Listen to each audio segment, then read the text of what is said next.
Now, before anything physical is even considered, you have to understand something that most people completely overlook. A woman's experience in the bedroom doesn't begin in the bedroom, it begins in her mind. And more specifically, it begins with emotional safety.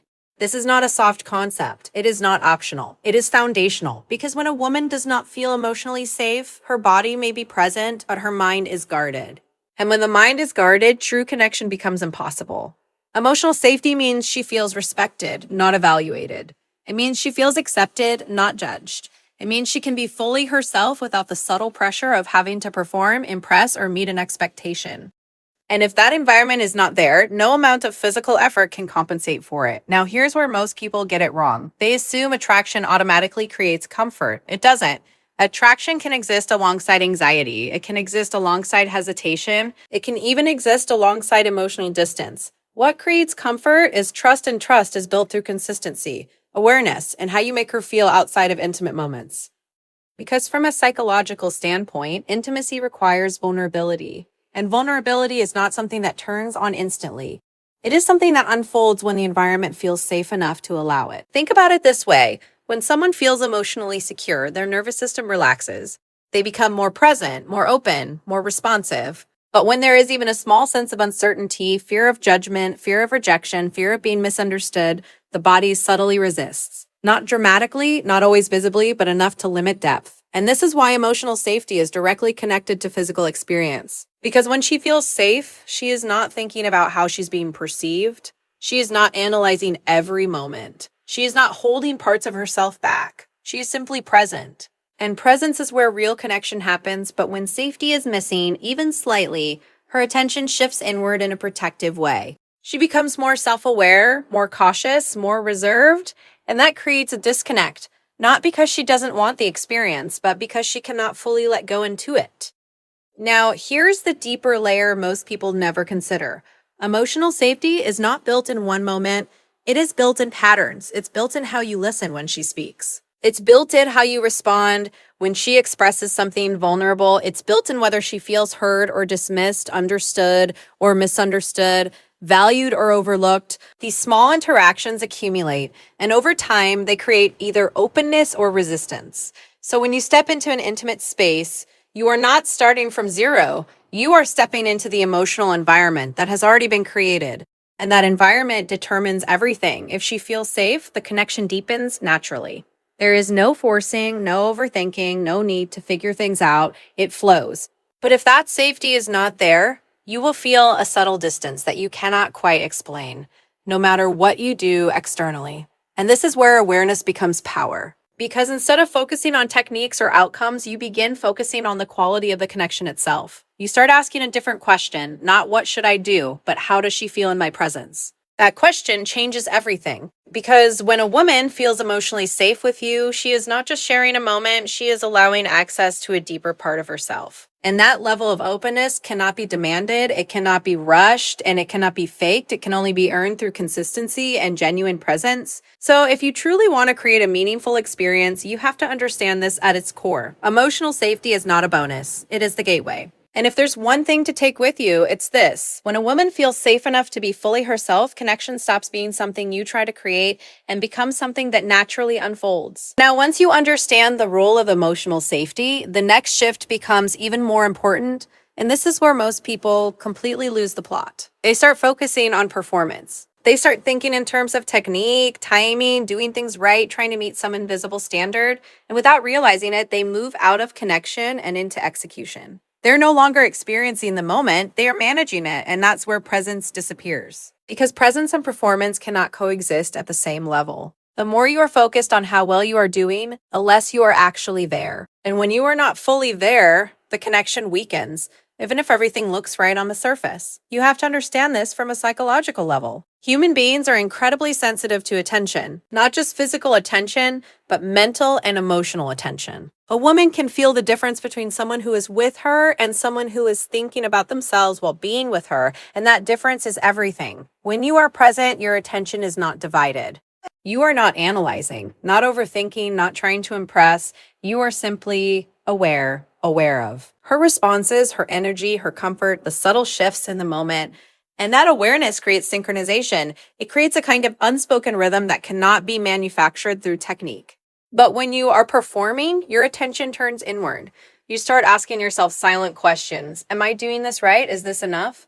What should I do next? And those questions disconnect you from the moment. They pull you out of alignment. And here's the paradox. Performance is often driven by the desire to create a better experience, but it ends up doing the opposite. Because instead of deepening connection, it creates distance. Not obvious distance, but subtle emotional disconnection. Now think about this in a broader philosophical sense. Presence is not just about being physically there. It is about being undivided. It is about giving someone your full attention without distraction, without internal noise, without the need to control the outcome.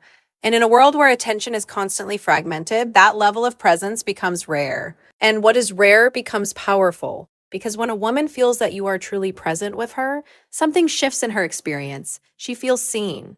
Not in a superficial way, but in a deeper psychological sense. She feels that the moment is shared, not performed, and that creates authenticity. And authenticity is what allows connection to deepen beyond the surface. But presence requires something that performance does not. It requires letting go of control. It requires trusting the moment instead of trying to shape it into something predefined. And that can feel uncomfortable at first, especially if you are used to measuring your value through outcomes. Because when you are not performing, you are exposed. You are no longer hiding behind actions. You are simply there. And that level of openness can feel unfamiliar. But it is also where the real connection lives, because when both people are present, the experience becomes mutual. It is no longer one person trying to create something for the other. It becomes something that is co-created in real time. There is responsiveness, flow, adaptability. You are not following a script. You are responding to reality as it unfolds. And that is what makes it meaningful. Over time, this shift from performance to presence changes the entire dynamic. You stop chasing perfection and start building connection. You stop trying to impress and start understanding. And ironically, the less you try to get it right, the more naturally things fall into place. Because connection is not built through perfection, it is built through authenticity. So instead of asking yourself, how do I perform better? Start asking a different question, am I fully here? Because that question brings you back into alignment. It brings you back into the moment, and it allows the experience to become real instead of rehearsed. And if there's one truth to carry forward, it's this. The deepest connection you can create is not through what you do, it's through how fully you show up. Now, once you move beyond presence, the next level of understanding requires something deeper awareness. Not just of what you're doing, but of who she is as an individual. Because one of the biggest mistakes people make is assuming that what works once will work always, or what works for one person will work for another. And that assumption immediately limits the depth of connection. It turns something dynamic into something mechanical. You have to understand this clearly. There is no universal formula for connection. There is only awareness and your ability to read, understand, and respond to the person in front of you. Every woman carries a different psychological blueprint, different comfort levels, different emotional rhythms, different ways of expressing and receiving connection. And if you approach her with a fixed mindset, thinking you already know what to do, you stop paying attention. And the moment you stop paying attention, you stop connecting. Because connection is not built on assumption. It is built on observation. Now, what does that actually mean in practice? It means you become aware of the subtle signals most people ignore. Her energy shifts. Her level of comfort, the way she responds, not just physically, but emotionally.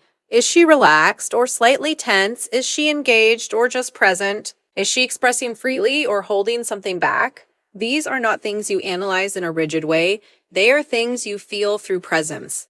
And that awareness allows you to adjust naturally instead of following a predetermined path. Because when you truly understand her, you are no longer guessing, you are responding. And that creates a completely different experience. Psychologically, this taps into a fundamental human need, the need to feel understood. Not generalized, not categorized, but individually seen. And when a woman feels that you are attuned to her specifically, something shifts.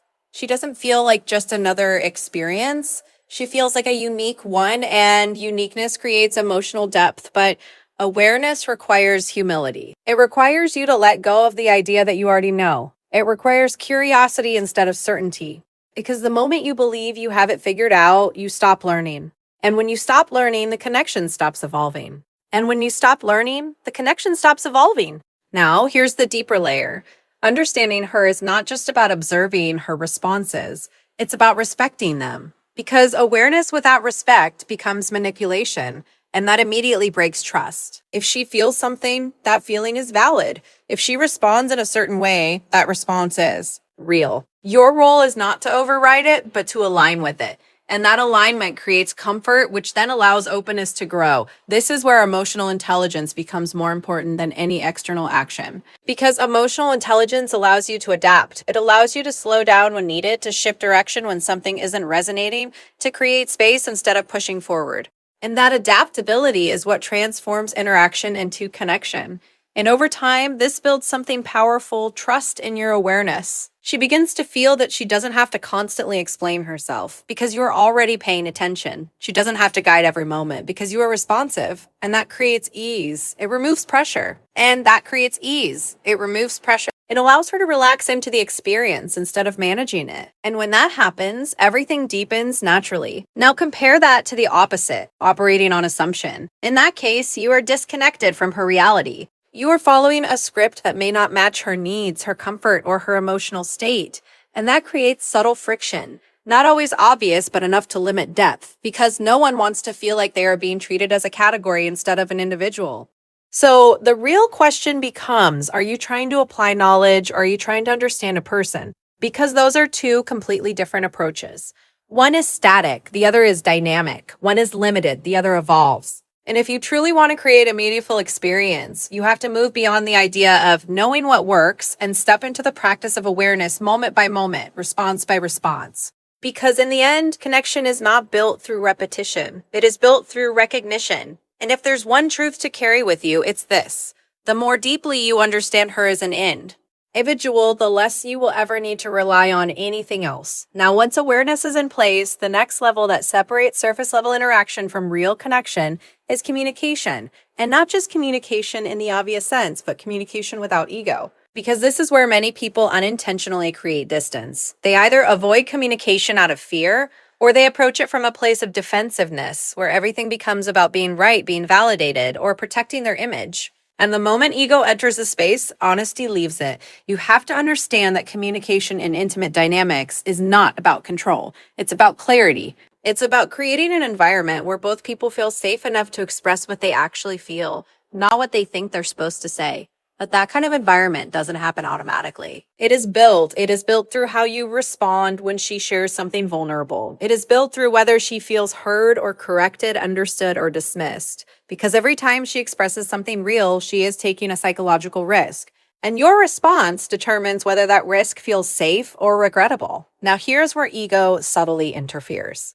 When feedback is taken personally, communication shuts down. If she expresses a preference or a discomfort and your immediate reaction is defensiveness, explaining, justifying, or minimizing, you are no longer listening. You are no longer listening. You are protecting yourself. And in doing so, you are unintentionally telling her that honesty comes at a cost. And once honesty feels costly, it disappears. So instead of open communication, you get filtered communication. She says less, she holds back. She avoids expressing certain things to maintain harmony. And while everything may seem fine on the surface, the depth of connection starts to decline. Because real connection requires truth. Now, this doesn't mean communication has to be constant or overly verbal. In fact, some of the most powerful communication is subtle. It's in tone, in responsiveness, and the ability to read and adjust without needing everything to be explicitly stated. But even that level of subtle communication depends on one core element. Emotional safety and expression. She has to feel that she can say what she feels without it turning into conflict, without it being used against her, without it creating distance. And that level of comfort only exists when ego is not dominating the interaction. Philosophically, this comes down to something deeper. Are you more committed to being right or to being connected? Because you cannot prioritize both equally. If your focus is on protecting your image, your competence, or your sense of control, then communication becomes filtered through that lens. But if your focus is on connection, then understanding becomes more important than defending. And that shift changes everything. You begin to listen differently, not to respond, but to understand. You become more open to adjustment, more willing to adapt, more aware that connection is not about proving yourself. It's about aligning with the other person's experience. And here's the paradox. When you remove ego from communication, you don't lose respect. You gain it. Because openness signals confidence. The ability to listen without reacting defensively shows strength, not weakness. It shows that you are grounded enough to prioritize the connection over your need to be perceived a certain way. And that creates trust. Over time, this kind of communication builds a deeper rhythm. There is less guesswork, less tension, less unspoken confusion. Both people feel more at ease expressing themselves, knowing that what they say will be received, not resisted. And when communication flows like that, the entire dynamic becomes lighter, more natural, more real. Now compare that to a dynamic where ego dominates. In that space, communication becomes strategic. Words are chosen carefully, not authentically. Feedback is avoided or softened, and slowly the relationship becomes less about connection and more about maintaining an image. And that image eventually collapses because it is not rooted in truth. So the real question becomes, are you creating a space where truth can exist or a space where it has to be managed? Because one leads to depth, the other leads to distance. And if there's one truth to carry with you, it's this. The moment communication becomes a place where ego speaks louder than honesty, connection doesn't break instantly, it fades quietly over time. Now, once communication becomes open and grounded, something else begins to reveal itself. Something that most people underestimate because it doesn't feel dramatic. It's not intense, it's not flashy, and it doesn't create immediate excitement. But over time, it becomes the very thing that determines depth and satisfaction, consistency. Because here's the truth, what happens in intimate moments is not separate from everything else. It is a reflection of everything else. The way you speak to her outside of those moments, the way you show up in small interactions, the way you handle attention, respect, presence, these are not isolated behaviors. They accumulate, and over time, they create a psychological environment that directly affects how she feels when she is closest to you. Most people focus on moments, they try to get things right in specific situations. But what they miss is that those moments are influenced by patterns. And patterns are built daily, not occasionally. Think about it from a psychological perspective. The human mind does not reset between interactions. It carries impress. Sims forward. If she consistently feels valued, heard, and respected, that emotional state doesn't disappear. It carries into deeper levels of connection. But if there is inconsistency, attention one day, distance the next, presence sometimes, absence other times, then her emotional state becomes unstable. And instability limits openness. Because when consistency is missing, the mind shifts into a subtle form of protection. It begins to question, is this real? Is this stable? Can I rely on this? And even if those questions are not consciously spoken, they influence how much she allows herself to relax and be fully present. This is why consistency is not about repetition. It's about creating a sense of emotional predictability where she knows what to expect from you, not in a rigid or boring way, but in a grounded way. She knows how you treat her. She knows your energy. She knows your presence is not conditional or fluctuating based on mood or convenience. And that predictability creates trust. Now, here's where many people misunderstand this idea. They think consistency means doing the same things over and over. It doesn't. Consistency is not about actions, it's about character. It's about the stability of how you show up regardless of circumstances. Because when your behavior is aligned with who you are, it doesn't feel forced. It feels natural. And that natural alignment is what allows someone to relax around you. There is no need to constantly reassess, no need to question intentions, no need to adjust emotionally to sudden changes. And when that kind of stability is present, something powerful happens, depth increases. She becomes more open, more expressive, more comfortable being herself without hesitation. Not because of something you did in one moment, but because of what you have consistently demonstrated over time. This is where real satisfaction is built, not in isolated experiences, but in accumulated trust. Philosophically, this speaks to a deeper truth about human connection. We are not moved most by intensity. We are moved by reliability. Intensity can create excitement, but it is consistency that creates safety. And safety is what allows connection to go deeper than the surface. Without it, everything remains slightly guarded, slightly cautious, slightly held back. Now consider the opposite, an inconsistent dynamic. In that space, even positive moments feel uncertain. Because they are not grounded in pattern, they feel temporary. And when something feels temporary, the mind does not fully invest in it. So no matter how strong a moment feels, it doesn't translate into lasting depth. This is why consistency is often invisible, but its absence is always felt. You may not notice it when it's there, but you will definitely feel it when it's missing. So the real question becomes, Are you creating isolated moments of connection, or are you building a consistent experience of it? Because one creates temporary impact, the other creates lasting depth. And if you truly want to understand what keeps a woman deeply connected, not just physically, but emotionally and psychologically, it comes down to this: she needs to feel that what you offer is not occasional, but reliable. And if there's one truth to carry forward, it's this: it's not what you do once that defines the connection. It's what you consistently show that determines how deeply it grows. Now, when you bring all of this together, emotional safety, presence, awareness, communication, and consistency, you arrive at the final principle that quietly governs everything: mutual fulfillment. And this is where the entire dynamic either becomes deeply connected or subtly self-centered, because many people, without realizing it, approach intimacy from a perspective of personal outcome. They focus on their role, their performance, their experience, their success. Even when the intention is good, the orientation is still inward. It's about how well am I doing rather than what are we creating together? And that distinction changes everything, because real connection is not built when one person is leading the experience while the other follows.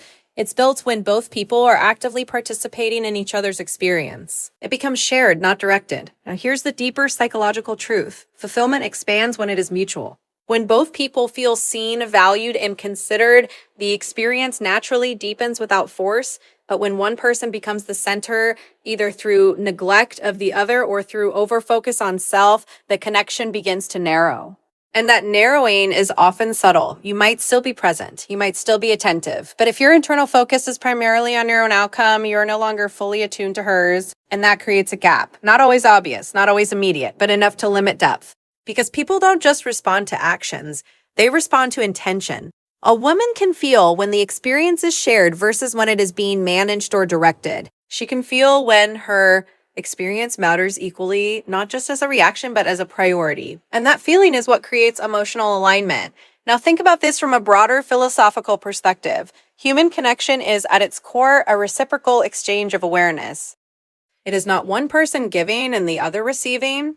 It is both people continuously adjusting, responding, and engaging with each other in real time. And that reciprocity is what creates balance. Without it, the experience becomes uneven. If one person is always leading, the other becomes passive. If one person is always focused on themselves, the other becomes secondary. And over time, that imbalance creates disconnection, not because something is wrong externally, but because something is missing internally. Mutual fulfillment corrects that imbalance. It shifts your focus outward without losing yourself. It allows you to remain present in your own experience while also being deeply aware of hers. It creates a dynamic where both people are invested, both people are contributing, both people feel the connection as something shared. And when that happens, something powerful emerges: effortlessness. Not because there is no effort, but because the effort is aligned. You are not trying to create something alone. You are responding to something together. There is flow, responding says adaptability.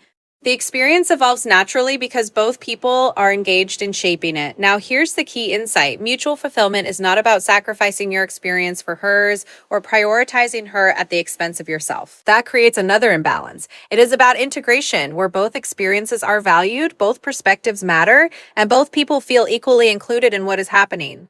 That balance is what creates depth, because when she feels that her experience matters, not occasionally, not conditionally, but consistently, it changes how she shows up. She becomes more open, more expressive, more connected, not because she is trying to respond to you, but because she feels safe being fully present in a shared space. And that shared space is where everything comes together. Now compare that to a self-focused dynamic. In that space, even if things appear functional, something feels incomplete. There's a lack of true synchronization, a sense that the connection is happening around her, not with her. And that difference is felt even if it is never spoken. So the real question becomes, are you trying to experience and something for yourself, or are you creating something with someone else? Because one keeps the connection limited to your perspective. The other expands it into something far more meaningful. And if there's one final truth to carry with you, it's this: the deepest satisfaction is never created alone. It emerges when two people are equally invested in each other's experience